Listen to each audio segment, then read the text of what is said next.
तुम्हारे साथ क्या कुछ नहीं किया सज्जल, फिर भी तुमने अपनी जान खतरे में डालकर मुझे बचाया। मेरी नज़रों से जितना दूर रह सकते हैं। ड्रामा सीरियल भर में तैमूर पाशा दिलावर की एक सुनसान जगह पर ले जाकर बंद करवा देता है और सालार भी टेंशन में है कि मैंने सजल के साथ इतना बुरा किया, लेकिन वो फिर भी मेरी खातिर अपनी जान पर खेल गए। वो सजल के कमरे में जाता है तो उठते हुए गिरने लगती है, उसको थाम लेता है और शर्मिंदा होकर कहता है, सजल मैं तुम्हारे लिए क्या कर सकता हूँ। सजल कहती है कि मेरी नज़रों के सामने से चले जाओ।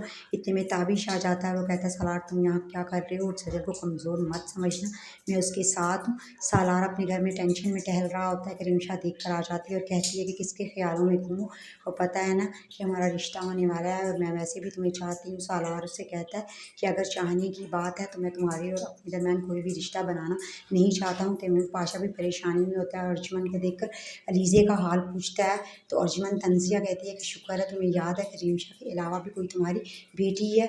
और रिमशा कॉल करती है सजल को, कहती है कि अब अम्मी को बता दो कि अब तुम ठीक हो गई हो, वो मुझे तो भूल ही गई हैं। और सजल उससे कहेगी कि माँ के लिए सब औलादें बराबर होती हैं, और रिमशा कहेगी ऐसा कुछ नहीं है।